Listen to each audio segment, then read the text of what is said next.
Hello and welcome to the stream that answers the question why will Neil get arrested. Today is a Monday stream. We never really stream on Monday. Thank you, Pookie.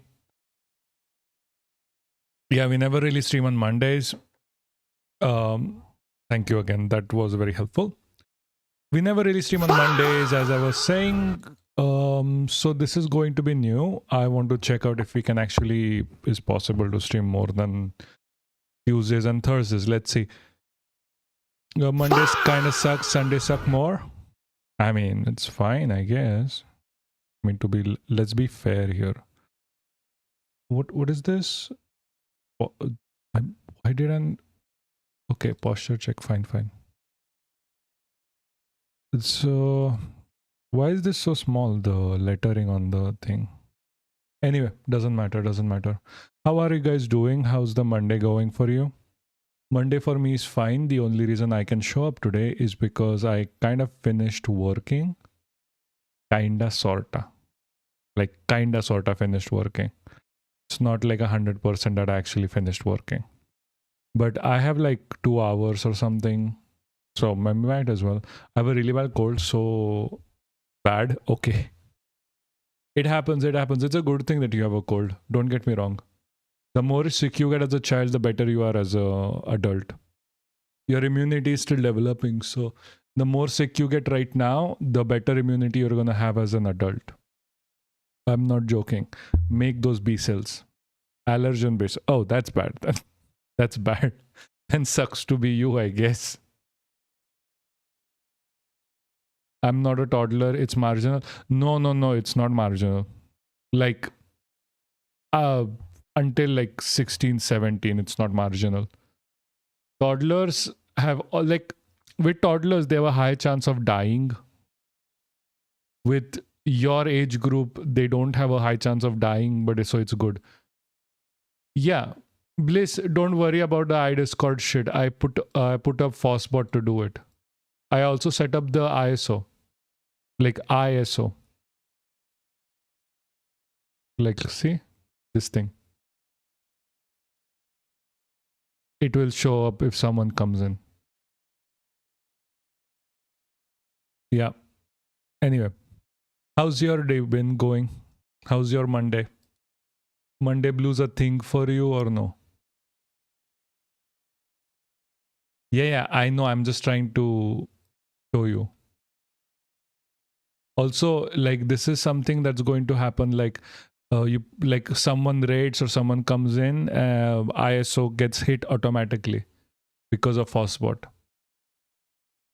How has your day been? How's it going? How's like life going? Because see, it's a Monday. I'm not prepared for Mondays. Mondays is weird. Mondays is like coming here on a Monday is just weird. You look yellow, yeah, because it's a Monday, right? So I'm not wearing any yellow makeup.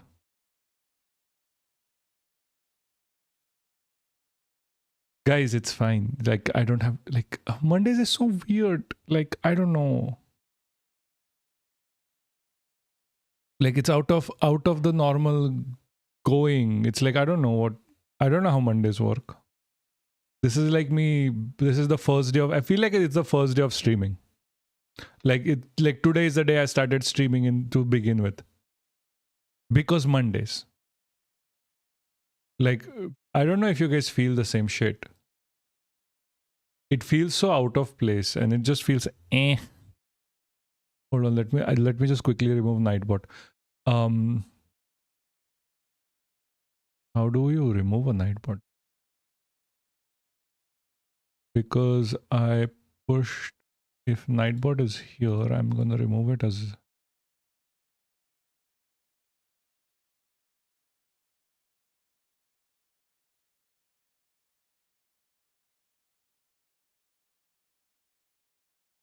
perfect. Also, K. Vengugopalan might become CM. Yeah, it seems like. It really seems like. We'll see. Chief Minister of like Kerala. Yeah, it's. To be honest, it's just sad.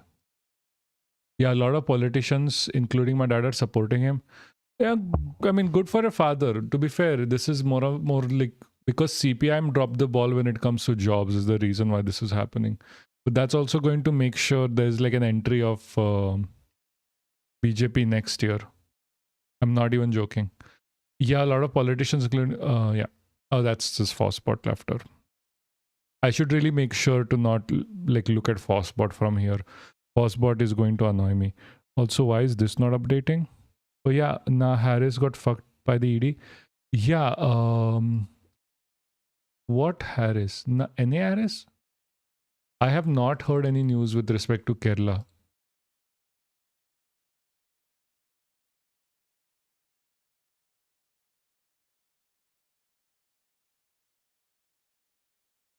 N.A. Harris, ED raid.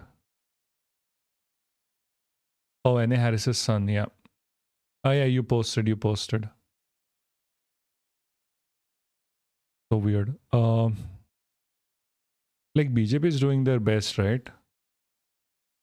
Yeah, BJP is literally doing their best to make sure that the elections go their way. Like even the whole thing with he campaigned for my dad for a few days. Good for him. Good for him for campaigning with your father, bad for him for an ED raid. No, like, see, the thing is, they're going to target everyone at this point. It's like not just.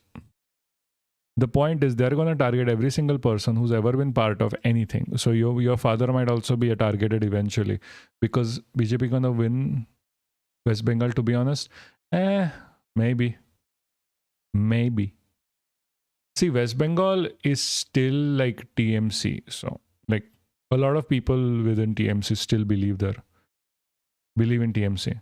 He already is a target. Yeah, no, makes sense. Money launderers against Shri Krishna Ramesh alias Shriki and accused persons, the probes for multiple affairs. Yeah, this is fucking fake at the end of the day. He literally left the BJP and kind of caused a major loss in the bipolls. Good for him. Like, you can just look at this and be like, yeah, this was fucking fake. Congress MLA's son, others in crypto link money laundering case. Like, these guys only remember ED when it comes to elections at this point. They added 7 like unverified votes today for they removed more early. I assume they removed TMC basis and added fake rigged votes. True. We'll see. I'm not going to be predicting West Bengal versus BJP right now. It's weird. There's nothing going on with respect to anything. Like, there is no news coming out. TMC is still going like we are going to win. There is no faults in their armor as such for now. So we'll see. I wonder if they have BJP branded underwear. Pretty sure they do. I mean, that's literally BJP branded underwear. Like, I'm pretty sure they don't really wear underwear under this. Pretty sure they don't wear underwear under this. Anyway, so the reason why we are here today is talking about like the Prime Minister has lied on live debate. Not live type debate, like, but he doesn't debate. He reads off a teleprompter, but he has lied multiple times throughout the speech that we covered earlier. We corrected it as we went along. If you watched the stream, the thing is over here is that he has lied so many times that 700 people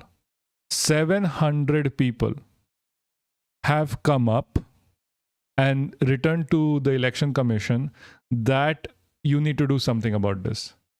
700 people, that's a lot. And like, obviously, Ganesh Kumar is a BJP chela at this point. It is very clear that he's not going to do shit, but we might as well talk about this. In West Bengal. In the second... Come on, I'm going to move past the... Yeah, there you go. Hello and welcome to a special interview for The Wire. On Saturday evening, Prime Minister Modi addressed the nation with a speech that has provoked as much criticism and rebuke as it has won.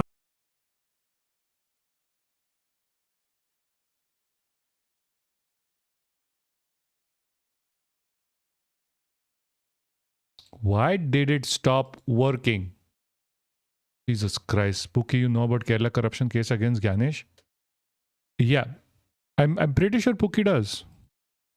Like, Kerala corruption case against Ganesh is a big thing. People, like, I don't know, was it you who was thinking that that's how he's controlled by the BJP? Like, I swear, like, I can't sometimes with this goddamn... So Ganesh Kumar was caught in a corruption scam a while ago, before he became the CEC. Ganesh Kumar corruption case. Let me just grab it for you.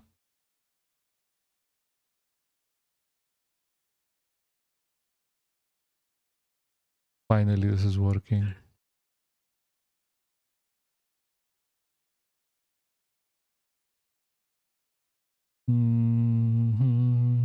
Yeah, finally. What's up, Papaksh? How you doing, Anonymous? How you doing? How you doing? How you doing? We are live on a Monday for like whatever reason, because I'm trying to get more into streaming because I finished my work. I was 4 years old then. Yeah, Pookie, a lot has happened since you were a child. Keep up with the times, brother. Keep up with the times. Yeah, anyway. So we are talking about like how much the Prime Minister has lied, and like about 700 cases have request letters have been filed to Ganesh Kumar. He's not going to do anything, but 700 cases requests have been filed with him to get him to do something about this, because the Prime Minister keeps lying. Issued him a notice. It wouldn't have allowed this speech to go on. He should have made a statement. And he knew, he would have known that the Prime Minister was going to give a speech. He should have stopped it. He should have got the text of the speech, as you said. But he didn't do it. That's the problem for these. Yeah. Perfect.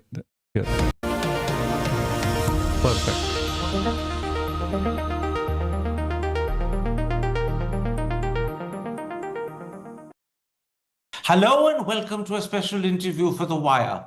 On Saturday evening, Prime Minister Modi addressed the nation with a speech that has provoked as much criticism and rebuke as it has won admiration and applause. One of its strongest critics is the former Law and Human Resource Development Minister, Kapil Sibal. In a video response dated on Saturday night, Mr. Sibal raised serious and fundamental questions about the speech and the Prime Minister himself. Joining me now to discuss the PM's speech and his own response to it is Kapil Sibal. Kapil Sibal, let me start with a simple question. How do you view the Prime Minister's address to the nation on Saturday night?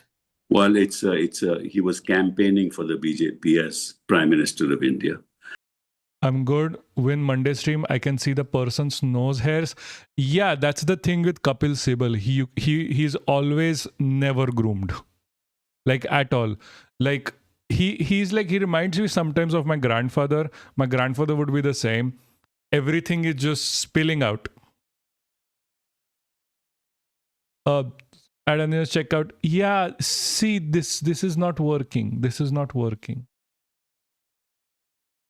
How do I edit that? Because this should have given you a shout out. God damn, I know. This should have given you a shout out, by the way. How do I edit this properly? This is not getting to user, so maybe I have to put bracket and star.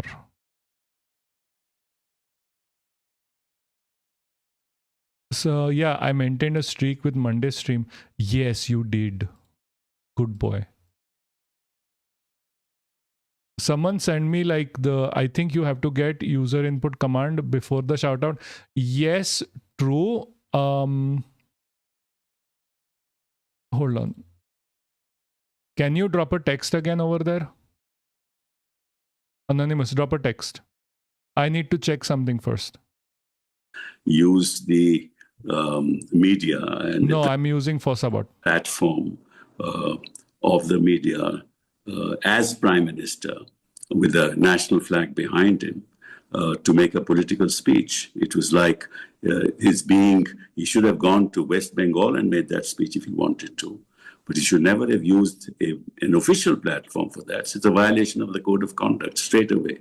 Let me pick up on the point you've made. The address was a vitriolic, no-holds-barred attack on the opposition and the Congress party in particular. You're saying to me it's simply not fitting that Mr. Modi, who was addressing the country's prime minister, should have used the occasion to deliver a party political broadcast. one that scores partisan political points whilst claiming to be an address to all Indians. This was unfitting and unbecoming and improper. Absolutely. If you wanted to make that address, you should have gone to West Bengal and made that address. Nobody could stop him because he was speaking as a representative of the BJP. But he can't use an official platform as Prime Minister of India and make that address. And of course, we know that the Chief Election Commissioner will do nothing about it.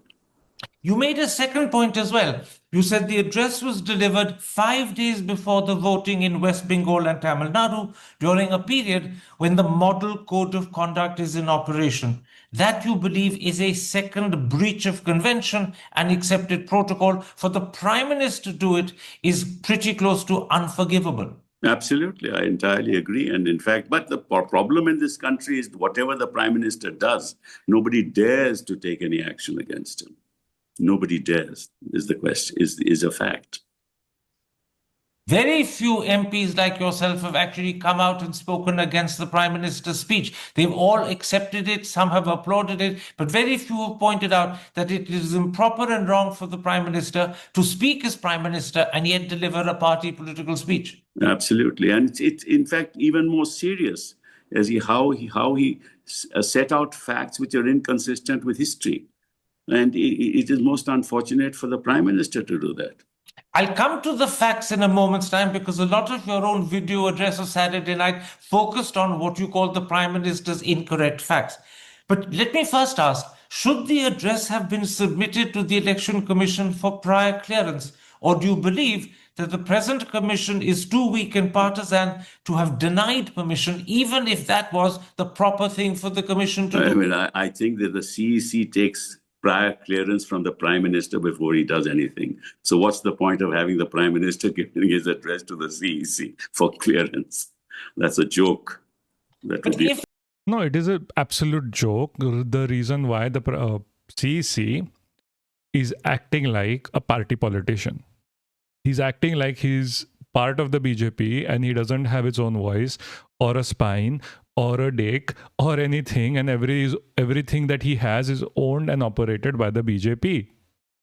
If the CEC had been someone like S.Y. Qureshi, or earlier, if it had been Session, they would have insisted that the Prime Minister get the speech cleared. And if they had found out the contents of the speech, they would have demanded that it not be delivered. We are not living in democratic times, Karan. We're not living in times when norms are to be, established norms are to be complied with. We're not living in those times. Let's then, against this background, come to your video response to the Prime Minister's address, which was released later on Saturday after the Prime Minister's speech was over. You called Mr. Modi's speech a new low in the politics of India. You said it was a street corner speech, not befitting the Prime Minister of the nation, and it has, you said, diminished the office of the Prime Minister.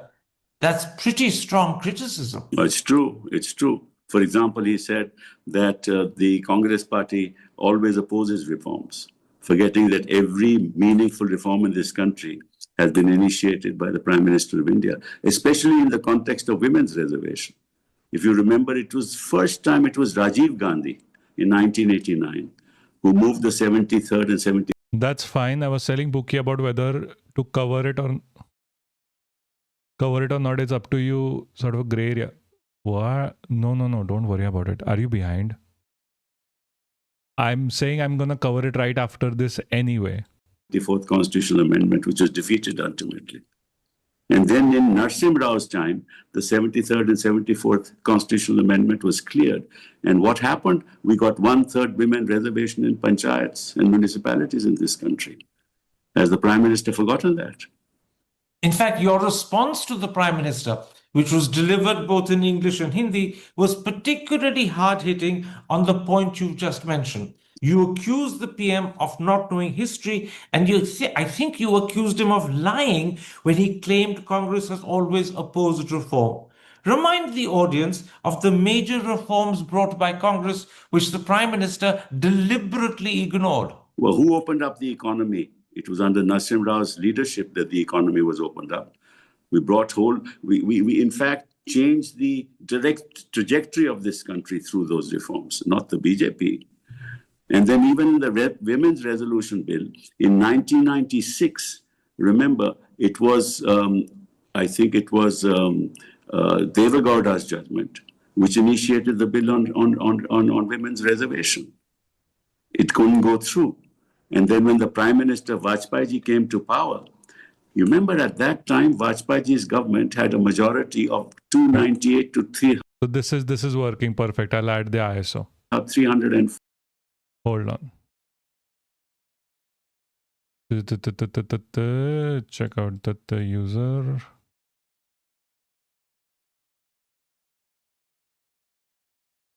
ISO.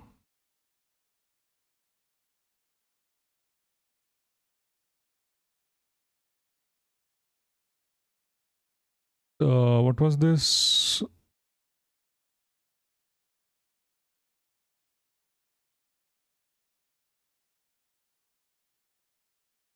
Eight 864000. Okay, perfect.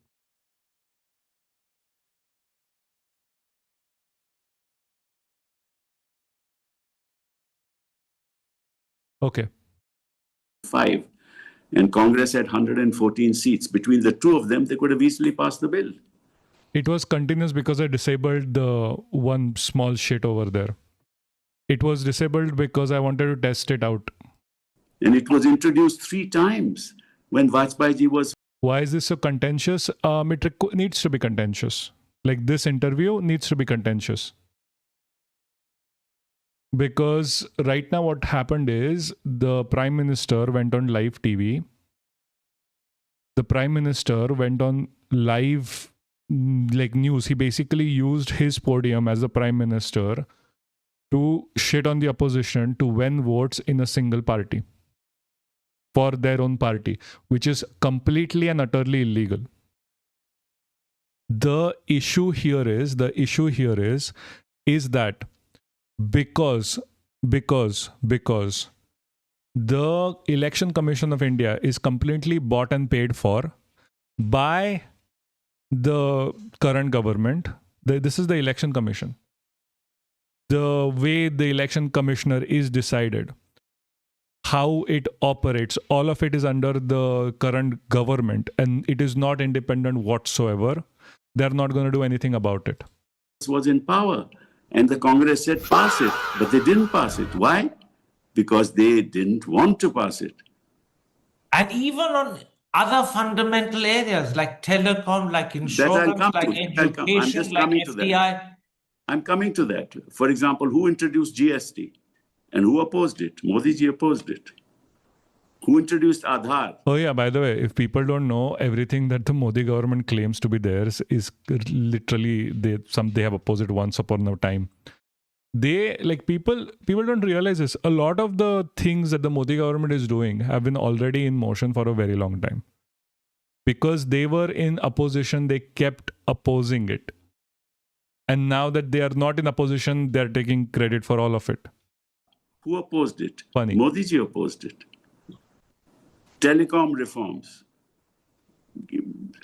insurance reforms. Who opposed insurance reforms? The BJP opposed it. And when they came to power, brought it back. Who opposed the reforms in the education sector? The BJP opposed it. I mean, there is every reform that the Congress brought in was opposed by the BJP. And now the BJP, I mean, he now blames the Congress for doing anti-reform. The digital connectivity, it's the Congress reform. Transfer of accounts, I mean, using that. It's Congress's reform. I mean, these are facts of history. The Prime Minister, contrary to facts of history, makes a political speech like this. I mean, the problem is that the people in this country will believe him. That's the sad part, because they don't know the facts themselves. That's why that is a big issue. Because the fact within this is like, first of all, what he did was absolutely and completely illegal. What the Prime Minister did is completely illegal, to go on a stage like this and give a speech against the opposition while using the office of the Prime Minister. not as a speech within like a rally, but like using the platform of the prime minister. Absolutely, completely illegal. And the election commissioner is not going to do anything about it because he's in the pocket of the BJP. And that's why you felt it was important to reply and riposte what the Prime Minister had said. Exactly, exactly. I mean, how can a prime minister make a political speech based on facts which are incorrect historically, blame the Congress party, blame the opposition, when he is playing politics and his party is playing politics by calling a special session of parliament from the 16th to the 18th, knowing they don't even, BJP doesn't have a majority even, while in the midst of an election, when the election in West Bengal are going to happen, when the elections in Tamil Nadu are going to happen, why a special session of parliament, knowing full well that his bill will be defeated? In this context, you made a very important point. You said no one has a right to lie. Do you believe the Prime Minister consciously and deliberately told lies in his address on I Saturday? can only say that Prime Minister, knowing the facts of history, deliberately made statements inconsistent with those facts. That means he lied. Well, whatever you may call it, but I'm stating what I'm stating. Why are you shying away from the word There's lie? no question of shying away. People know what I mean. And people will understand you to mean the Prime Minister lied? Why, whatever people will understand, but I've stated what I've stated and based on facts of history. So the reason why this guy cannot actually say that the prime minister has lied is because he has they'll come after him at the Supreme Court, because guess what the Supreme Court is doing right now. It won't be wrong if people conclude the Prime Minister Whether lied. it's right or wrong, it's for the people to complete. Some people are andhbhaks. They will believe whatever the Prime Minister says, even if they are inconsistent The correct word is sanghis, because it's also used as a slur. with facts of history. You also accused the Prime Minister of hypocrisy. You suggested that his claim to be acting in support of the rights of Indian women is belied by the fact that he was silent when Bilkis Banu's killers and rapists were released. He was silent again when women were raped in Manipur. You believe his alleged concern for women is performative, it's not genuine, No, it's certainly not heartfelt. This government and this party has never been pro-women. Has never been pro-women. Otherwise, you wouldn't have had Sengar. You wouldn't have had Sengar there. Sengar wouldn't be there anymore. He will not be holding the position he does. You won't have people, the chief minister of the Northeast at this point in time, to say the kind of things that he does. You wouldn't have, in Manipur, I mean, for years, he didn't, for a whole year, he didn't make a statement on Manipur. What does it tell you about the mindset of this party?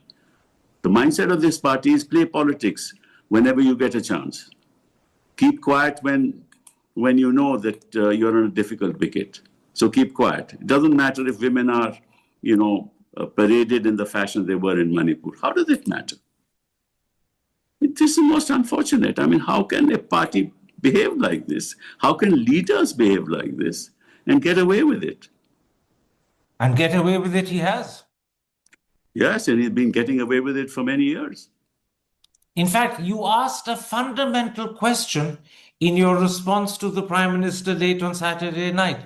You asked the PM, when he knew the bill couldn't pass, why did he bring it? Yes. And your answer was this. He did it because he wanted to be able to deliver a partisan speech that he hopes will give his party, the BJP, electoral benefit.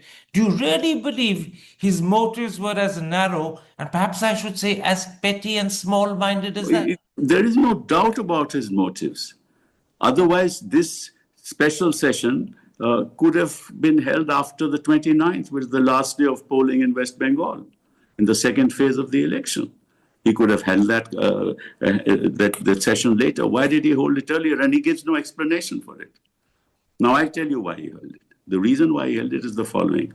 Their main aim somehow, because Mamta is a stumbling block, Mamta is a fighter.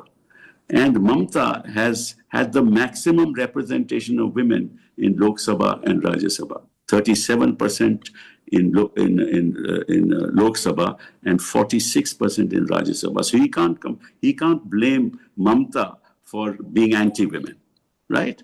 So what was his motive? His motive was knowing full well that if they succeed, nothing like it, because gerrymandering will happen and they will be in power constantly from 2029. You don't have to have a census because you get rid of the constitutional amendment of 2023, right? So through gerrymandering, they'll be in power in 2029 and continue to be in power. That was his, if the bill passes. But he knew that it would not pass because he didn't have the two-thirds majority. His own party doesn't have That's what I'm saying. Like, the Lok Sabha is a fucking scam. a majority. Forget about two-thirds. And remember, of the 293 votes that they have in the Lok Sabha, 4 of them were given by YSR. So it made 297. He could only bring 1 additional vote. That's the persuasive strength of the BJP today. So he knew that. So therefore, best thing is, knowing you're going to be defeated, bring the session just before the Bengal election. Make sure that the members of parliament, instead of campaigning, will have to come here for the voting because they fear that if the bill passes, it will be disastrous for the country. And then destabilize that position, get an addition of X number of voters to vote, and then deliver a speech in which you say that the opposition is anti-women and that blame them for not passing the bill and blame Mamta, so that Mamta is the target. That's why he did it, and there's no doubt about it. You believe the target specifically was Mamta I'm not all sure how much this actually affects Mamta Banerjee at the end of the day. Maybe it does, maybe it doesn't. What happened here? Twitch servers request us to reconnecting. Okay. I'm not sure how much this actually affects Mamta Banerjee. Yes, because in Tamil Nadu, they know they can't win because Tamil Nadu BJP is not a factor. So obviously, it is obvious. It's crystal clear. So his motive was not women's reservation. Not at all. I think this was also about Kerala. Because Kerala elections are also coming. This was also cornering a lot of, like, even in Kerala right now, women's vote is extremely important. So making like CPM look anti-women is going to help them. Tamil Nadu. Yeah, I mean, Tamil Nadu, like DMK has full support. DMK has full support. West Bengal, obviously, yeah. Rural, it doesn't. Urban, maybe few because Bougie, yeah. So Tamil Nadu, like I have started saying this because of Arun, by the way. Kerala elections done. Oh, yeah. Shit, sorry. I forget. Yeah. So this is Tamil Nadu's, maybe. Like DMK is such a decent party when it comes to organizing against this. Like I don't really believe that they are going to ever have a chisel in their armor, like this election at least. Maybe here and there they are going to face issues. Hey, you're back, nice. West Bengal definitely, but like with TMC having like 40% women, how far does this actually go?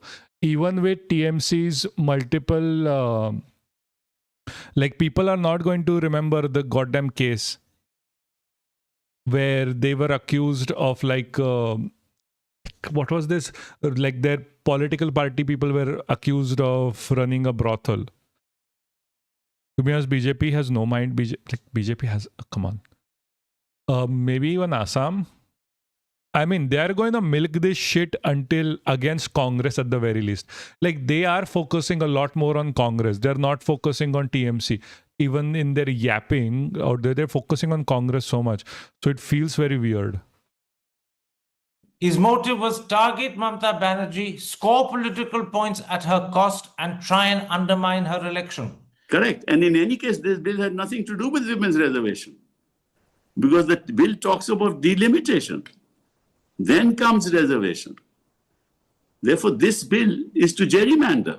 This bill is intended that if it is passed, which will never be passed. I mean, yes, this is, gerrymandering in India is a known thing. Like Assam was gerrymandered before.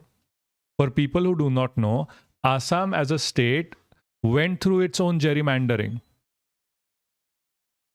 For example, let me just quickly show you.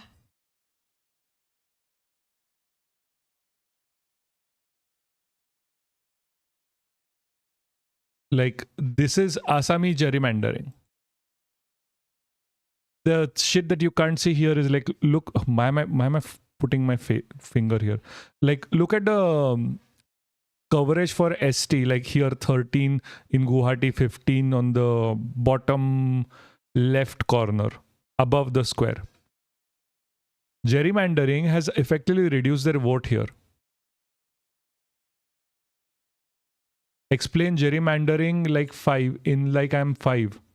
Gerrymandering basically means that they restructure the state or the districts in such a way to give certain political parties more people.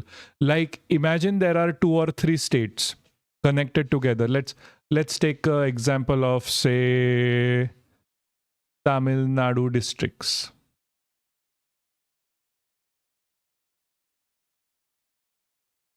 Okay, let's take this example of Tamil Nadu districts. Okay, no, I'm taking Tamil Nadu. Tamil Nadu. Why am I saying it this way? I fucking hate Arun for this. So imagine Tripur, Karur, Dindigul. These 3 states are there. Within these states, say all of these states are DMK. But there is pockets here for BJP support. So what if I am gerrymandering Tamil Nadu and I am part of the BJP? I am absolutely butchering it, yes. What I'll do is I'll cut this state up a little bit over on this edge, like the Dindigul edge over here, to make sure one state has all of the DMK supporters going into Karur, and the Tirupur and Dingul end up becoming BJP states. Hold on, this is capture cursor, yeah.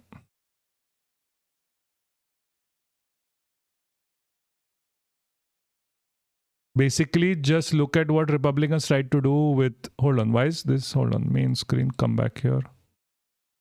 Why is this not capturing the capture cursor? Okay, do you see the cursor here? So basically what I can do is I can literally, like, if this zone here is like DMK support, rest is BJP. If this is DMK, the rest is BJP. This is BJP. So this is DMK. So what I can do is I can just take all of this zone and add it between Karur, which makes like this big ass state will have like only DMK support, and they get 2 different MLAs from Tripur and Din. Like they redraw it zones. Yeah, like exactly that. That is gerrymandering.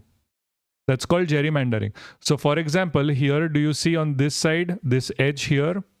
So for example, 13, 15 and 28 constituencies, they gerrymander it so only 36 has SC/ST representation. So they win more zones. Yeah, they win more zones. Yeah, exactly.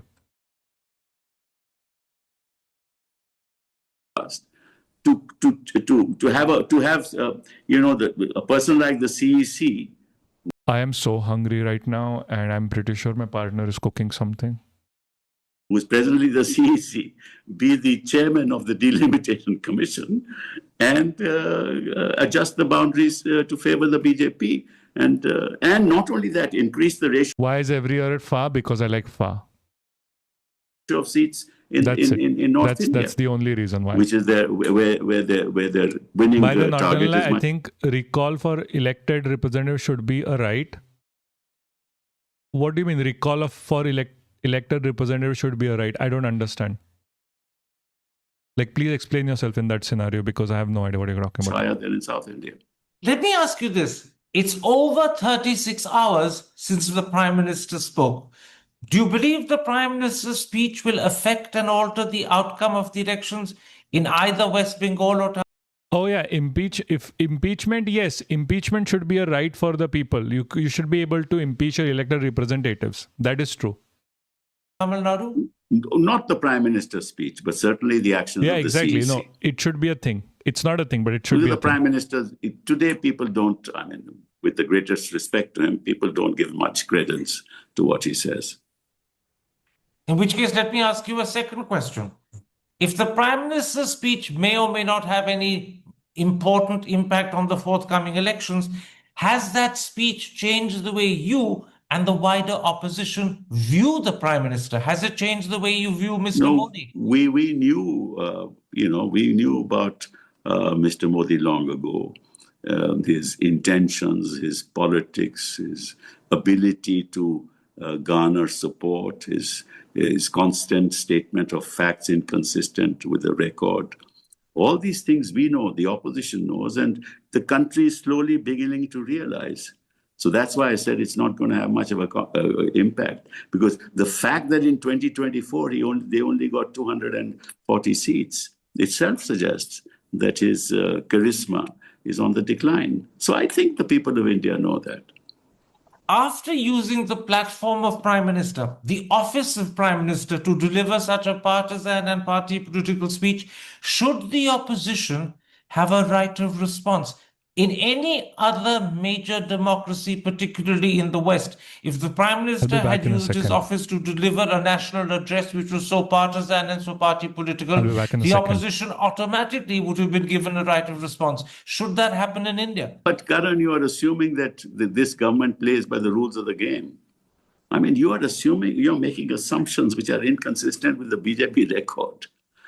There are no rules here except the rule to win by hook or by crook. That's the only rule, and the CEC sort of gives them full support in that.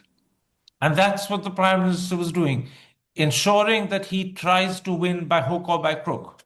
Well, I don't want to use the name of the Prime Minister. It's the party, and along with, in cahoots with the CEC.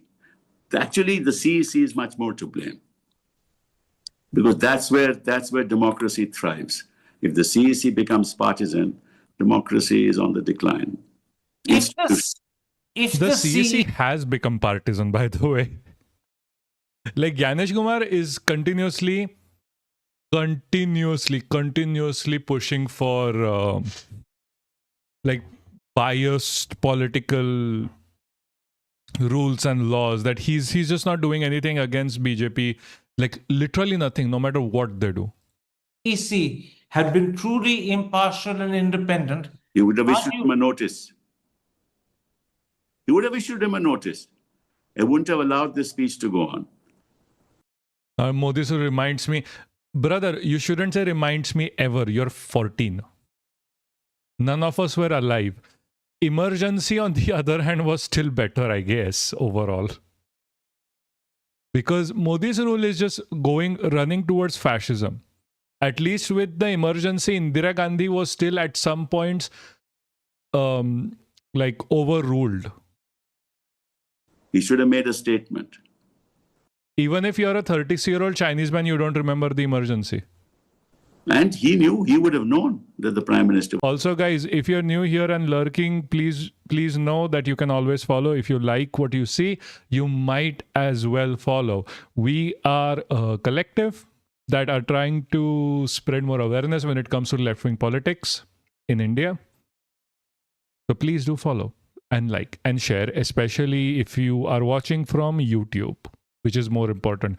And if you would like to support this channel, you can always subscribe. And if you're Indian, the subscription starts at 100 rupees. Also, if you're not in India right now, you can also choose to support the stream through Amazon Prime. Amazon Prime is like the easiest way to do it. Yeah, Pookie fought against USSR in World War II. I can confirm, yes, he did. It was going to give us. He was in the Vietnam War. He was in the Korean War. He was everywhere. I was born in World War II. No, you're born from the ashes of the World War II as a new man. You're already like 35 years old during World War II. Speech. He should have stopped it. He should have got the text of the speech, as you said. But he didn't do it. That's the problem in this country. If institutions' integrity collapses, there's nothing left. Okay. By the way, I don't know. Is he just late to the party? I don't think there is any integrity left. I find it funny. I really find it funny where like these guys will come up and say like, oh, if there is integrity left, if there's this left. I'm not sure if there is any left anyway. And that's Like, what you believe. the whole system needs to be changed from ground up at this point. You can't let this going. Like the BJP has broken so many things and it is making more and more impossible. Like unless you have a perfect record, it is impossible to win a state against the BJP right now. Yeah, it will be reclaimed eventually and hopefully. But right now, we need to start ground movements for it. You really can't just have like if you really can't have like business as usual politics and end up with a system that gets better overall. That's not happening. And like for all of it's they're good and bad. I don't like mostly bad. Congress is still working as business as usual politics. I don't know what their ball game is here. Has happened. Institutions have collapsed. Integrity has collapsed. That's correct. So this is a particularly sorry moment for India. Oh, surely. I've been feeling sorry for these moments for a long time now because this is the pattern that we see. We've seen in the last 11 years. Are things going to get worse? They can't get better unless in 2029 the opposition sort of gets together and... See, this is the problem. That's exactly the problem. They're waiting for 2029. They think change can only happen if it's like in 2029, which is not true. You can make change happen. You can make the change that you need. You have to form a collective. You have to go beyond just measly party politics. That is how you make this change happen. You have to be a collective. You have to show up. You have to respond when someone says, what is going on in world? Please explain. And you need to have an answer what is going on. You need to go out and be aware and be a political animal. And that is the only way for these things to change ever. Make sure that we win. But I think the feedback we are getting is that I do not predict a BJP win in 2029, brother. Everyone was predicting it. Everyone was saying the same in 2019 anyway. Like they said the same thing. Don't bet on it. Decline. Even the young people in this country no longer believe in this government. So you believe Mr. Modi could face, if I can coin a phrase, his political Waterloo in 2029? Well, unless the CEC does something miraculous for him, which he's capable of. The critical problem is the CEC. Absolutely. Absolutely. Kapil Sibal, thank you very much for the time you've given me. Thank you very much for explaining at length your response to the Prime Minister's speech, originally delivered by video later on Saturday night. I'm deeply grateful. Take care. Stay safe. Thank you. Thank you, Karan. Hi, I'm Karan. Hey, waiting till 2029 is gonna be my end. They're gonna rig. Doesn't matter what people believe. You gotta impeach them now. It's not just about impeaching, my friend. It's not just about impeaching. It's about priming the population that they can actually, even if you're waiting for 2029, you still need to prime the population. Finally, I've had enough of watching two grandpas with shitty webcams. Bro, they are the best of the best. I'm not even kidding. Karan Thapar is literally the best of the best. This is such a parallel to American Democratic Party. Yeah, it is absolutely a parallel because they do the exact same thing. In India, the only people who want to have change happen and to actually want to make people change their opinions and mold them in a way that actually helps Indians is you and me. Is literally you and me. And obviously everyone here as well, but you and me, like everyone listen as you are. it is not, no political party actually wants that, because political parties feel that the moment they are in power and everyone is politically active, which means that they will stop voting for them as well if they fuck up. It's the whole I should be at brunch kind of narrative for Kamala Harris. Like every wine mom and every whatever is like going to protest, be like, I should be at lunch or I should be at brunch right now. That is literally the issue. That is literally the issue. The reason why that is an issue is that if the Dems had won, or for example, if Congress had won, if you are not politically active, even then, irrespective of what, you are losing your ground, because what is the point of pushing back against just one political party and not the other when they do wrong by you? Yes, there is no such constitutional provision in India to impeach. Yes, but because it's a parliamentary system, it's a very different system. We can get into it when we get to it. It's a stupid system. It is stupidly made. I have a lot of issues with it. I would like to change it from the ground up. More focus on the ground. Changing how even like delimit, like literally I'm saying, like if you ask me, delimit every state to have 2 MLAs max. Not gonna lie, we have similar problems. No, we don't. Like electoral college is fuck all. I think the anti-defection bill, yes, gets you into an electoral college kind of situation sometimes. But whatever, like that is such a out there problem. Like I'm seriously saying we need to really limit our entirety of MLAs to 2 MLAs per state at this point. We cannot depend on population dynamics for it. The moment you start saying like, oh, a population, we are doing MLAs based on population, it gives incentive to any party that is winning within the state. To be like, oh, we just need more population. That's what UP does. You sound like my grandpa. Good. Get your grandpa to here. Get your grandpa here. Get him to subscribe. Thank you. I would love to speak to your grandpa. Your grandpa sounds very smart if he sounds like me. He's 82-year-old war veteran. I mean, good for him, I guess. He's 82. My grandpa passed away a very long time ago.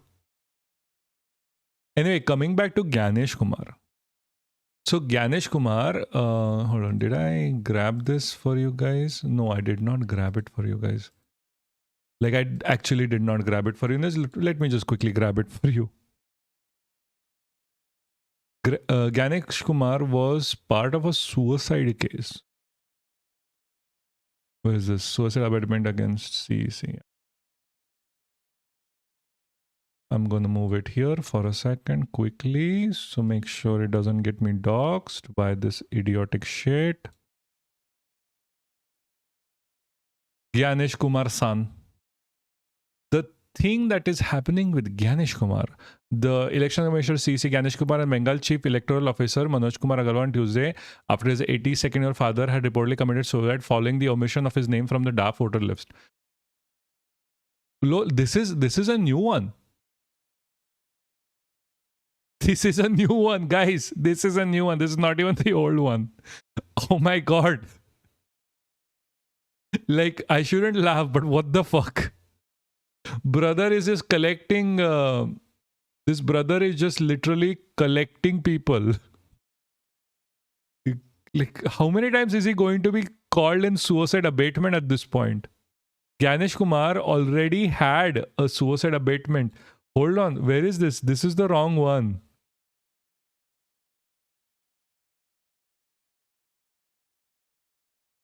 Why are all the videos against Gyanesh Kumar in Tamil? I can't translate.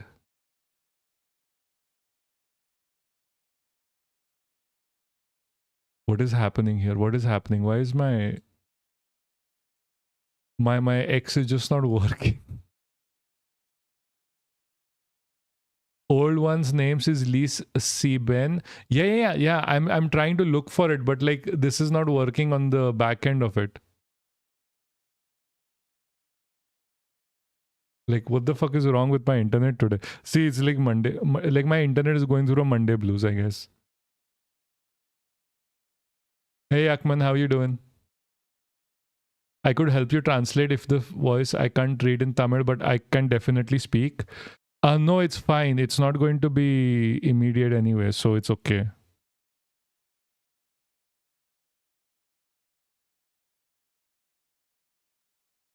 Like, hold on. Let me just find. How the fuck are you streaming then? No. So, stream, I think, is taking up so much internet. Oh, it's an X issue. It's an X issue. Maybe? Hold on.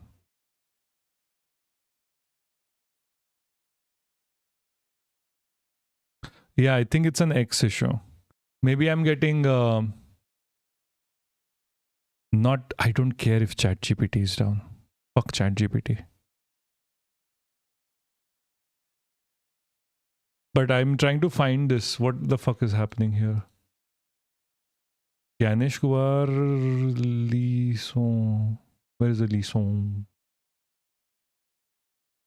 Lisson ban suicide case. Yeah. Almost. I'm looking for a video, but the video is in Hindi. There's no English as such video.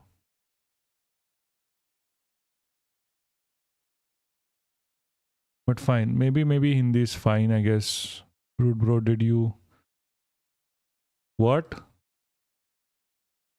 Did you see what I said? Yes, no, I saw what you said that you will translate. Anyway, so dude, America broke ceasefire. That happened like 3 days ago.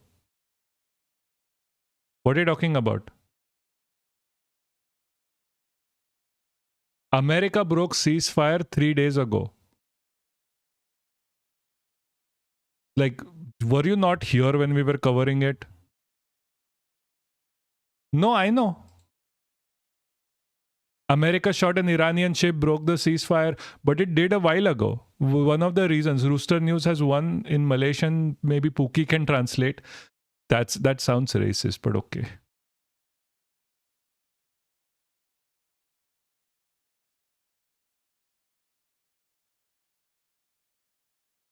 This shit is just not working. Fine. Like Monday fucking blues. I don't know Malayalam. What? Pookie, you know Malayalam. Come on, be serious. You know Malayalam. Yeah, you were born. Who gives a fuck if you're like, you live in Kerala? आत्महत्या 2000 Asian engineer थे ली Because I just call everything racist sometimes. It's not actually racist. Like I took it from cinema sense. You have never really experienced it because I never really used it before. Anytime something happens, I just say it's racist. बीन सीन लीसी बेन उनको बोला जाता है वो You cannot read Malayalam. That's fine. That's okay. I'm not gonna blame you, dude. You're in Kerala. Have you gone to Munnar? Project officer थे for a world bank aided road project in Kerala Kerala का एक world bank का road project था और उन्होंने ये जो लीसी Ben है इन्होंने आत्महत्या 2006 में की. So Lisi Ben killed himself in 2002. और उस after returning to Kuala Lumpur from Kerala के थे Kuala Lumpur. Jesus Christ, why did I do this? Oh, maybe I can actually change it here. Maybe hold on. Auto generate captions. English. I heard it's a nice place with big T steppe. People says, dude, do you use Windows? Yes, I do use Windows.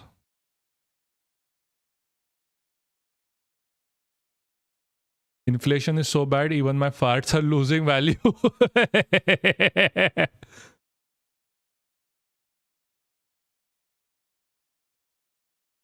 No, I know what you're gonna say. The translate thing on Windows. Yeah, I know that.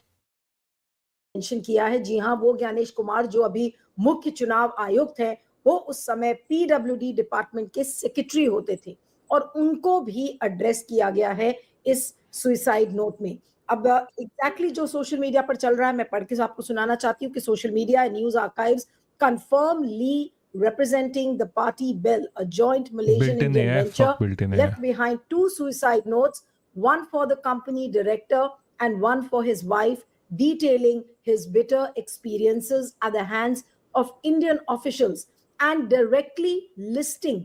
So the guy, Gyanesh Kumar, he was directly listed. Malayalam translations tend to be very bad. Yes, yeah, we saw that in Arun's thing. I don't know if you were there. But this is not Malayalam. This is Hindi to English, so it's fine. This is in Hindi. So Gyanesh Kumar was directly listed as one of the co-conspirators, quote unquote, in like the murders, like in the suicide case. Like he was directly called out as a reason for the suicide. Gyanesh Kumar amongst those responsible, यानी कि कई अधिकारी थे, लेकिन उन्होंने ज्ञानेश कुमार का खासकर नाम उस अपने सुसाइड नोट में लिखा है। 2 सुसाइड नोट थी, एक उन्होंने अपनी पत्नी को एड्रेस किया था और दूसरे कंपनी के डायरेक्टर को। इसलिए ये चीजें अब सामने आई हैं। सवाल ये उठता है कि जो ब्यूरोक्रेटिक करप्शन है उसमें पूरी तरीके से संलिप्त थे ज्ञानेश कुमार और अब उनको I mean, Gyanesh Kumar being corrupt is not really a new thing. I mean, you can just see how he's doing the CEC, like how he's working as a CEC right now. मुख्य चुनाव आयुक्त बनाया गया। सवाल suicide note का भी है और कई लोग ये भी लिख रहे हैं कि जो ली सी बेन है, उन्होंने एक ऐसी सड़क बनाई थी जो कि 20 साल बिना गड्ढे के, बिना किसी खराबी के वो सड़क चली, लेकिन ली सी बेन ने तो आत्महत्या Pookie, check out Rooster News. Sure. कर ली, लेकिन इसके बाद जिसको कॉन्ट्रैक्ट दिया गया उसने जब रोड्स बनाई तो उसमें गड्ढे और वो रोड भी खराब हो गई। यानी कि कुल मिलाकर ऐसा लगता है कि रोड का जो कॉन्ट्रैक्ट है वो ऐसे लोगों को मिलता है जो कि भ्रष्टाचार करना जानते हैं और उन्हीं जो भ्रष्टाचारी अधिकारी हैं उनमें अब ज्ञानेश कुमार का नाम आ रहा है। तो वोट तो चुरा ही रहे थे, लेकिन किस तरीके से बहुत She's just saying like, oh, they're already stealing votes. Now this shit has come up that he has been always corrupt पहले से overall. Gyanesh Kumar Nice and भ्रष्टाचार fun. कर रहे थे। ये उसका एक नया एग्जाम्पल सामने आया है। आज इसी के बारे में हम बातचीत करेंगे कि ज्ञानेश कुमार के कैरेक्टर में क्या कहा जाए। अब ये तो नहीं कहा जा सकता कि इनके ऊपर ये पर्सनल अटैक है, क्योंकि ये एक ऐसी सुसाइड नोट है जो सामने आई है और उस सुसाइड नोट के जरिए पता चल रहा है कि एज अ पीडब्ल्यूडी ऑफिसर ये भ्रष्ट अधिकारी थे और अब जो चुनाव चोरी में जो भ्रष्टाचारी वो कर रहे हैं वो तो हम रोज डिस्कस कर ही रहे हैं। आज इसी के बारे में हम बातचीत करेंगे, लेकिन इसके पहले कि हम अपने खास मेहमान वरिष्ठ वकील और एक्टिविस्ट अरुण अग्रवाल जी का मैं स्वागत करती हूँ। Thank you so much Arun ji. और आपसे बातचीत करने के पहले कुछ ट्वीट्स आए हैं सामने, उनको मैं दिखाना चाहती हूँ क्योंकि उससे आपको पूरी तस्वीर सामने आ जाएगी कि सोशल मीडिया पर लोग इस कहानी के बारे में कैसे लिख रहे हैं। प्रशांत भूषण सुप्रीम कोर्ट के वरिष्ठ वकील ने लिखा है, so chief election commissioner Gyanesh Kumar, when he was Kerala PWD's secretary, was named by a Malaysian road contractor as responsible for the harassment which led to his suicide. He has a history, यानी कि उनका एक इतिहास है। इस बात को प्रशांत भूषण ने ट्वीट में लिखा है और उन्होंने साथ में ग्रॉक ने जो चीजें लिखी हैं वो भी मैं आपको दिखाऊंगी। ग्रॉक का ट्वीट किया, उसको आप प्ले करिए। ग्रॉक क्या कहता है? Jesus, fuck Grok. ये देखिए, But the fine. suicide note Information by is DC Ben in information, I guess. 2006 named PWD Secretary Gyanesh Kumar and other unnamed officials for payment delays. Kumar, a retired IS officer, was shifted post-incident and is now the Election Commissioner of India appointed 2024. Reports from Hindustan Times and India Today indicate no prosecutions resulted from the vigilance probe. Current status of others unnamed in public sources. कुछ और tweets हैं, उनको भी दिखाते हैं। ये देखिए, दूसरा ट्वीट आपको दिखा रही हूँ। लोग इसी तरीके से सोशल मीडिया पर लिख रहे हैं, मैं ट्विटर हैंडल्स के नाम नहीं ले रही हूँ। लाइक बॉस लाइक स्लेव, यानी कि ज्ञानेश कुमार की तुलना उनके बॉस अमित शाह से की जा रही है। अमित शाह के साथ उन्होंने काम किया, ये बात सबको पता है। Gyanesh Kumar is no different from his boss तड़ीपा। CEC Gyanesh Kumar as Kerala PWD secretary was named by a Malaysian road contractor as responsible for the harassment and delaying payments which led him to commit suicide. एक आध कुछ और tweets हैं, उसके बाद फिर मैं चर्चा शुरू करती हूँ। कोई और ट्वीट बचा हुआ है? I think we played most of the tweets. कुछ इसी इशारे पर और कुछ इसी तर्ज पर सारे ट्वीट्स हैं. अरुण जी, आप thank you so much for joining. और एक बड़ी इंपॉर्टेंट स्टोरी है और एक दूसरा पहलू जो कि ज्ञानेश कुमार का सामने आता है कि पीडब्ल्यूडी ऑफिशियल, पीडब्ल्यूडी सेक्रेटरी जब वो थे केरला गवर्नमेंट में, तब से वो भ्रष्टाचार कर रहे हैं. ऐसा लग रहा है कि भ्रष्टाचारी ऑफिसर्स की को आइडेंटिफाई करके और फिर उनको ऐसी महत्वपूर्ण पद जो जैसे कि मुख्य चुनाव आयुक्त का दिया जाता है. तो हम क्या कहें, क्या हम इस निष्कर्ष पर पहुंच सकते हैं कि भ्रष्टाचारी होने के लिए उनको ये इनाम मिला, उनको मुख्य चुनाव आयुक्त बनाया गया, और जो बार बार मोदी जी कहते थे कि न खाऊंगा न खाने दूंगा, तो यहाँ तो खाता हुआ एक ऑफिसर ऐसा लग रहा है कि उसको सीसी बना दिया गया देश का. जी नमस्कार नीलू जी. देखिए, ये जो इनका किस्सा है ना, ये बहुत पुराना किस्सा है, 2006 Dude, I found a का news channel in English, but और it's NDTV and not on. Send it to me. Send it to me.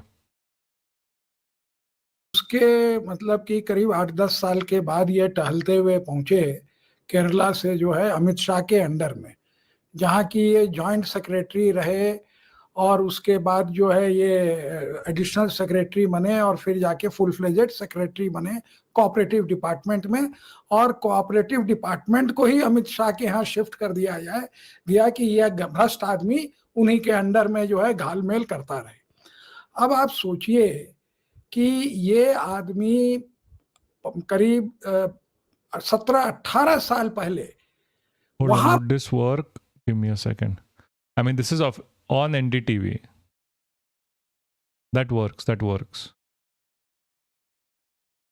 And this is old.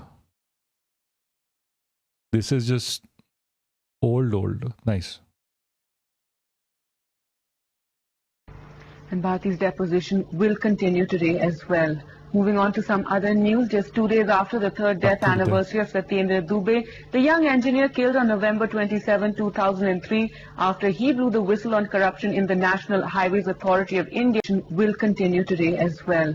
Moving on to some other news, just 2 days after the third death anniversary of Satyendra Dubey, the young engineer killed on November 27, 2003 after he blew the whistle on corruption in the National Highways Authority of India.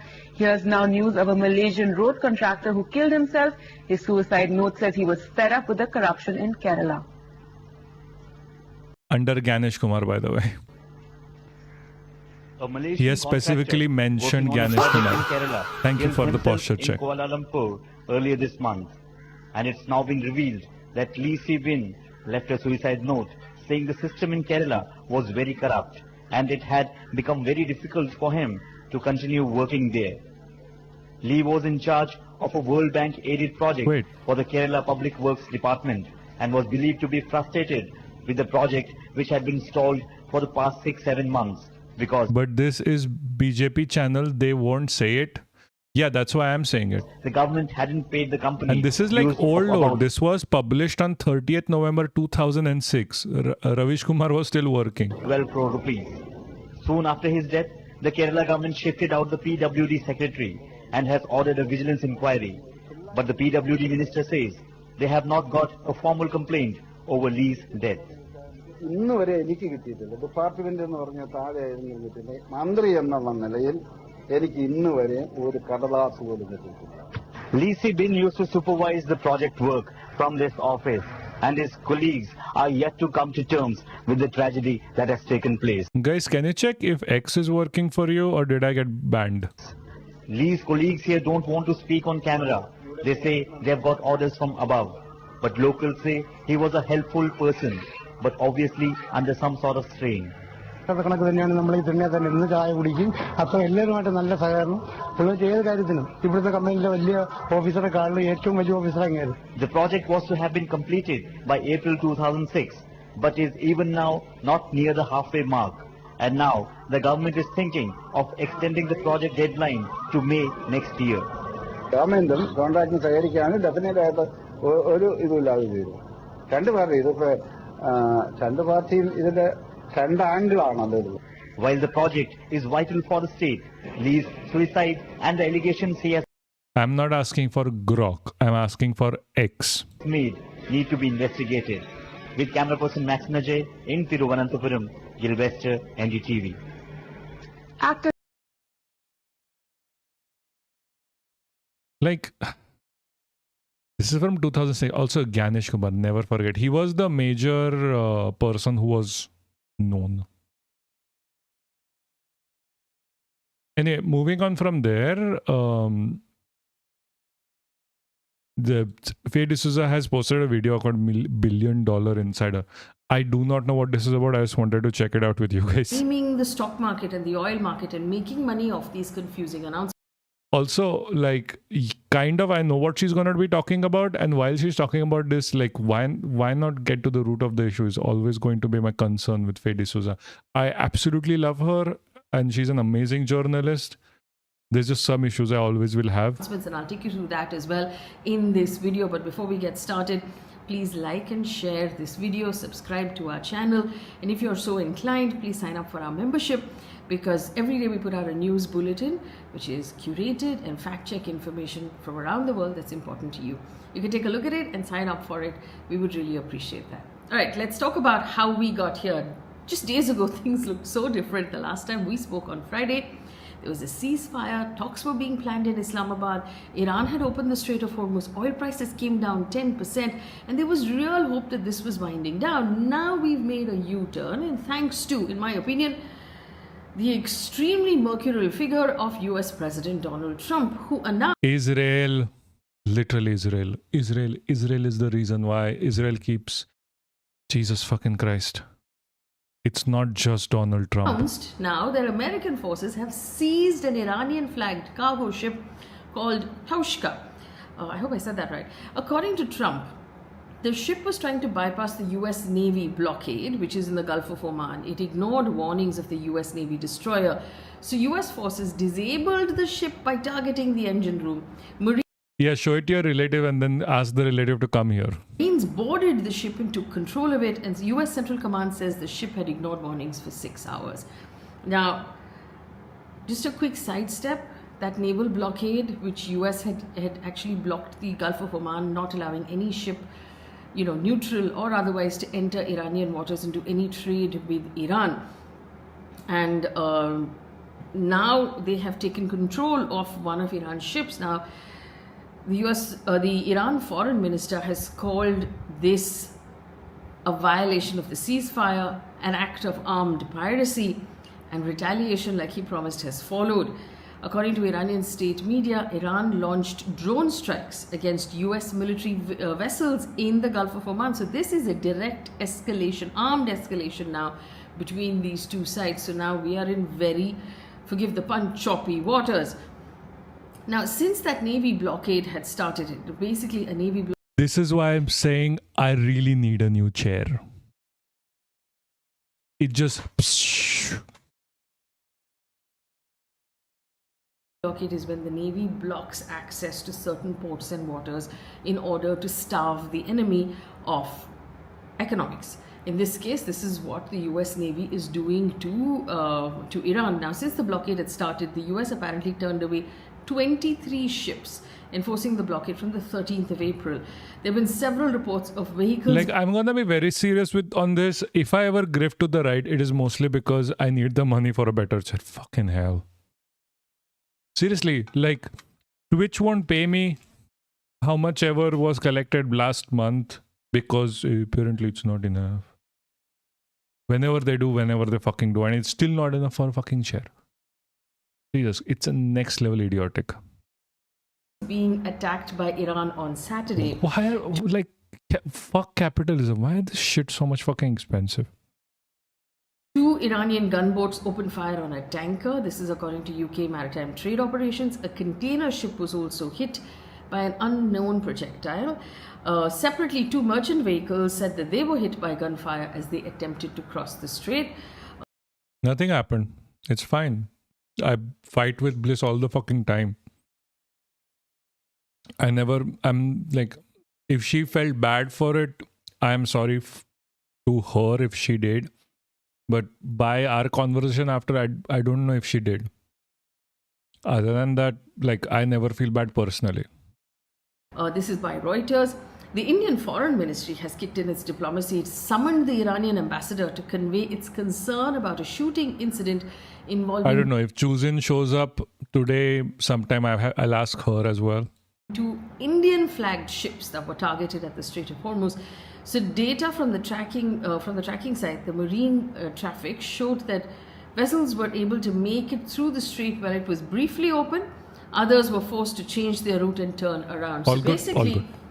the strait opened on Friday. Some ships actually made it through, but the fact that the US did not open its blockade and then it actually boarded and seized one of Iran's ships meant that Iran closed the strait again.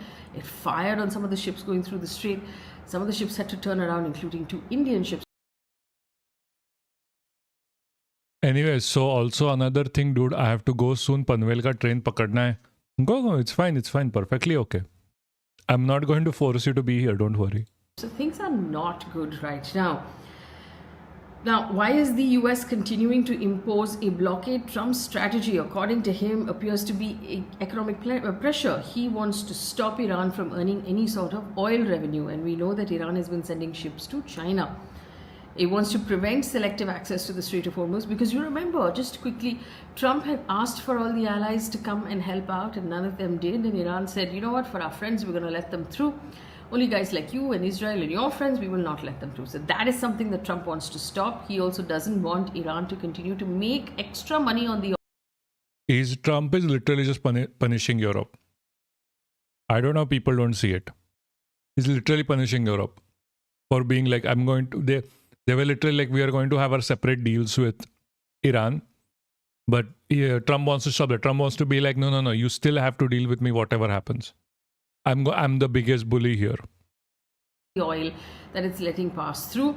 It wants to force Iran into accepting a deal. So his point was it's all or nothing. And that's the contradiction. How do you push for peace talks while tightening a blockade? And that really was at the heart of this entire crisis. Oil and gas prices are spiking globally. The ceasefire has collapsed effectively. It could lead to complete war. And the ceasefire that they There is complete war. Trump has sent I think ships as well, like boots on the ground kind of ships as well. Also, Trump is going to face backlash in America because how helium and by virtue MRI scans become so expensive. They're already expensive, by the way. Like you can literally go bankrupt because of an MRI scan in America. It's not a new thing. What's probably going to happen is price of oil, like petrol. Nobody really gives a shit about people dying in hospitals anymore. I'm sorry. The only time they actually gave a shit was the one CEO that was killed. After that, it went back to like no one giving a fuck. Like it's shit like this, and that's some same thing I was telling yesterday. Like the decay is never going to happen because people are literally going to rot in their own feces because they get used to it. Yeah, they are, but without helium it becomes even how much more expensive it doesn't matter after a point, Yakman. Like if I I'll explain to you in the Indian sense. Is it going to matter to you if the cost of an MRI in India goes from 10 lakh to 13 lakh? You're anyway not going to be able to afford it. And you need like multiple MRI scans if you have some issue going on. It doesn't matter. MRI scans don't matter. What matters is the oil. What matters is petrol. Because America is an extremely dependent country on petrol. And because it's an extremely dependent country on petrol, when petrol is affected, everything is affected. They had agreed to actually expires tomorrow.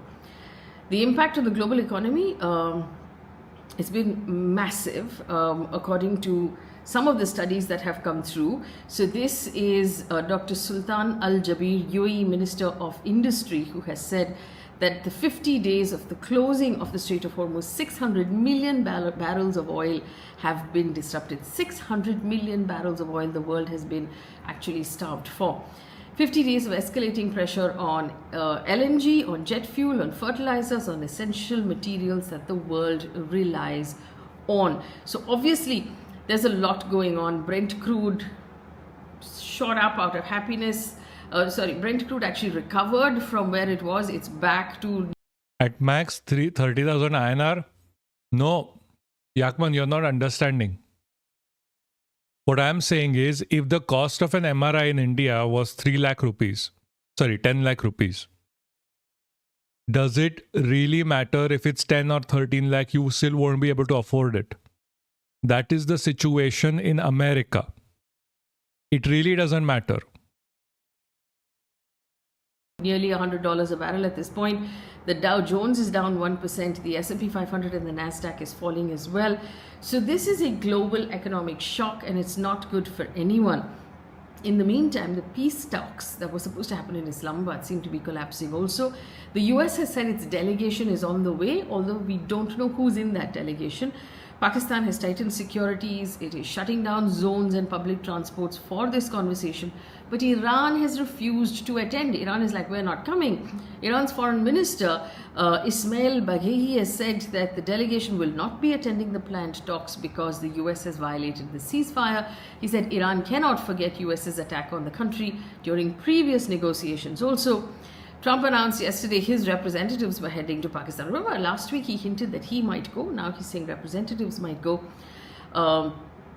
Sources told Al Jazeera that it's unclear whether Vance would be going, the US vice president, but the US might send Witkoff and Kushner to Islamabad first. So it's going to be hello, Zach. Hello, how are you doing? It's literally going to be Witkoff now. I think after the shit show Vance did, it's not going to be him again.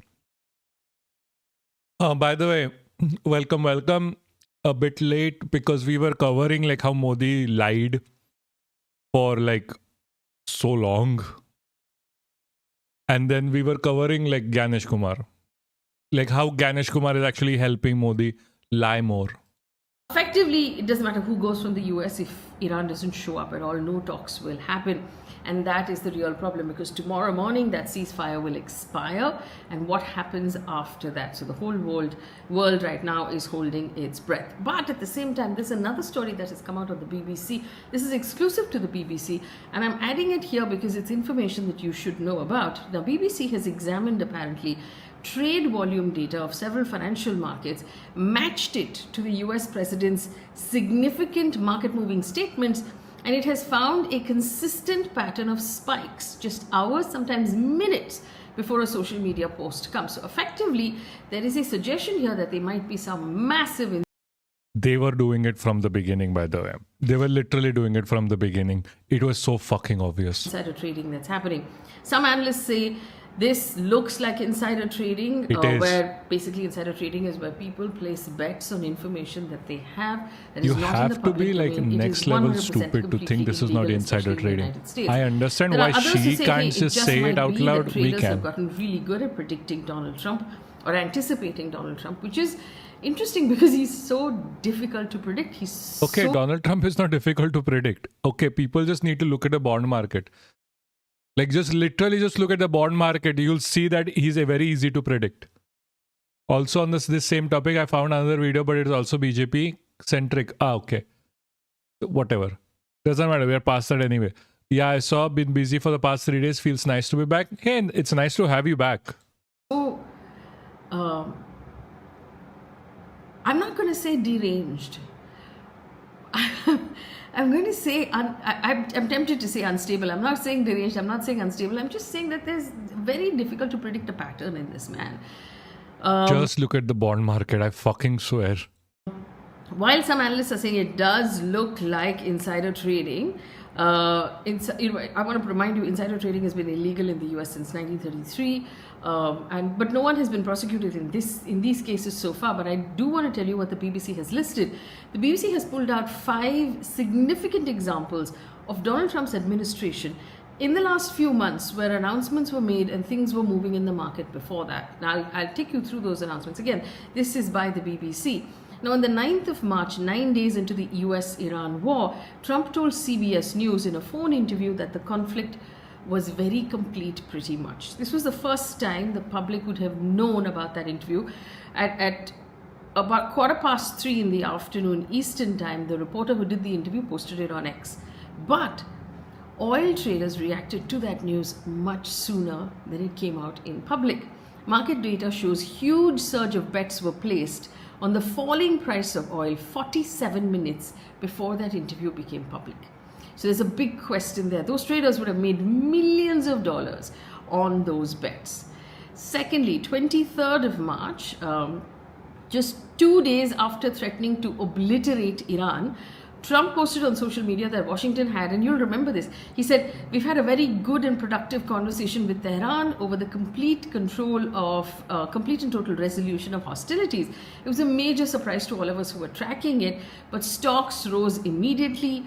Oil, which had been climbing, fell sharply. BBC reports at that time also that 14 minutes before the president's post, there was an unusual number of high bets placed on the US price of oil. Traders said it was What, dude? What's going on? abnormal for sure, the number of bets that were placed, and this was a report by BBC at that time.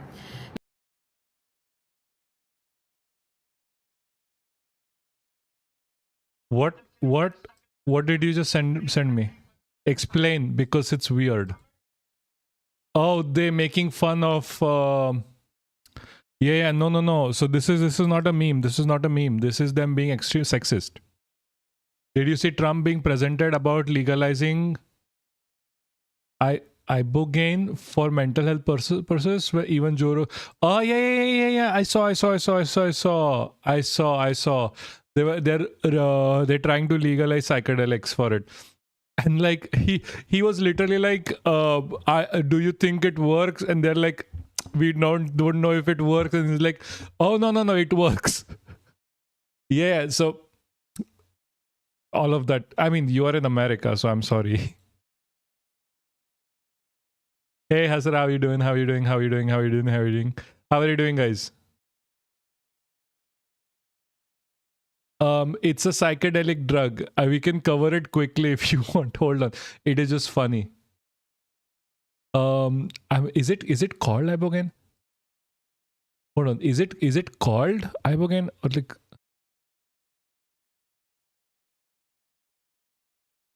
Trump orders a speed up review of psychedelic drug for mental health purposes. Ibogania. Hold on. I need that video. I really need that video. That video is fucking hilarious. Oh, where's the video? God damn it. Also, just police raid Madhu Kishwar. Oh my god.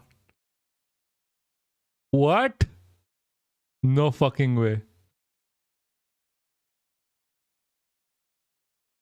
Yeah. What happened? Yeah. Now, outside of just the conflict with Iran, on the 2nd of April last year, Trump announced what he called Liberation Day, a sweeping set of tariffs on almost every country in the world. The stock markets plunged across the globe. A week later, Trump announced a 90-day pause on everything except China, and the stock market then rebounded almost. Also, oh no, that means dal mein kuch kala hai. Yeah, no, puri dal kali hai bhai. Don't worry about it. So they present him proofs on how it helped veterans. No, they didn't. They didn't present him proof. They don't know. They haven't tested anything of this. He just did it anyway. Almost 10%. Now, here's the thing. Okay, if she's the one reporting it and no one else is reporting it, I don't think that's true. That 10% jump bump up was Don't the believe highest Madhu since Krishna. the Second World War. Maybe she Traders got started hit making by bets the. on the stock market going up. Maybe she got hit by like no one is believing her. That's why making shit up now through the government. Trump announced the You never tariffs. know. The stock market begins a huge surge. So this is the interesting data. So that the guys, BBC in 6 minutes we are ending this. Okay. Make sure if you're Indian to check if you're still subscribed. It is important. If you have your Amazon Prime, please do subscribe through Amazon Prime. It would be very helpful, especially Americans. put out is They presented statistics, dude. Biogen trials have been made in US, I'm sure. Bro, no. It is, as I'll tell you as a scientist, it is very easy to make statistics work. I'm being very serious. Varanasi Chief Judicial Magistrate Court has taken cognizance of the complaint that sought directive of the police to register first FIR against Kishwar for the alleged defamatory post. The court has, it's an FIR. The court has registered the case, miscellaneous case, and sought a report from the police on the matter from news. Okay. this is ongoing, so people will cover sometime, I guess she posted like 50 minutes ago. Yeah, this is the first time we'll cover it immediately, don't worry. Is that the number of contracts, this is futures and options contracts, were normally in the hundreds up until then. So fine. We'll just cover it quickly because I have to go. Guys, do not forget to check if you're still subscribed. Indians have to redo it themselves. Anyway, Madhu Purnima Kishwar has been saying so much shit about the prime minister at this point, that he's a rapist. And finally, after so many months, she has an FIR against her, like one FIR against her. Like you got Umar Khalid getting a UAP against him for saying nothing about the prime minister, but she says shit like there's no UAP whatsoever. Like you can see the difference in the ongoing biasness of this matter. But fair, whatever. Moving on. So she's writing, our security guard just informed me that 5 police personnel, including 2 women police, have landed at my office. He has an office. Since I was recording a video, I told them wait a while, but coming to this late hour does not bode well. That's it. Okay, she's getting off very easily, by the way. Like, I don't know. At this point, I do believe her wholeheartedly because that just works. Anyway, we will, as people who always will keep you on the know immediately, do follow back for the same reason. Thank you. Also, yeah, that is it. Anyway, so there is not much to discuss on this point of time anyway, because I still really have to go. So we are just going to rate someone quickly after right now, and I'm just going to head off. Monday is not a day for streaming anyway. I am so sorry. Hydrate. Yes, I will hydrate. Don't worry. I'll hydrate right after this. But let's quickly rate someone. Channels. What channels are available?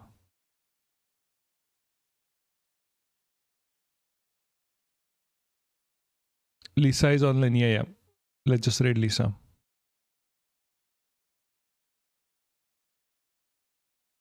Jesus, we didn't even cover the most of the shit I wanted to talk about. Whatever. This is a Monday stream. I don't care. Oh, Lisa is learning. She's a great creator.